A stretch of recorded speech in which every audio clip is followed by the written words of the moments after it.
I'm Lenore Linton. I've been gardening here for 63 years.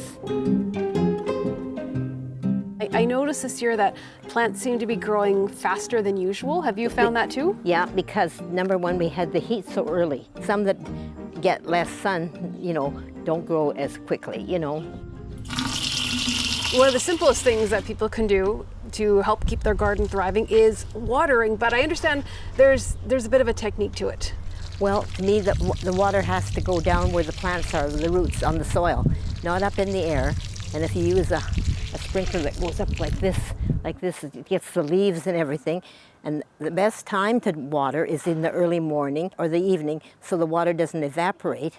But if you do it in the evening and you've wetted the leaves like that, they can get a fungus on them or something. Tell me about why we have all this straw here.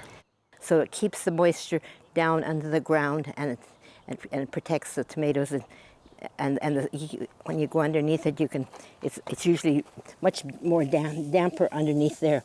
See how wet. Oh yeah, it's very moist. Yeah, moist. This rhubarb is very red, and when you take rhubarb, you don't cut it. You have to pull it. These are hascaps. They have to have two varieties that are compatible so that they can pollinate each other. This is Ciceria, this one is called, and so with the pink one over there. They're both the same.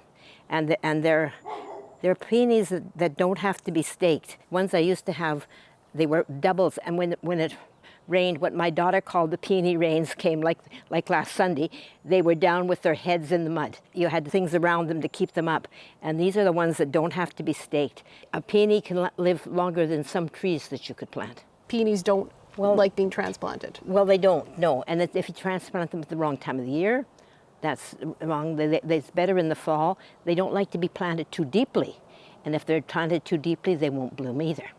So they're just about 2 inches is the most on top of the crown. Once they get established, they're pretty good. They stay a long time.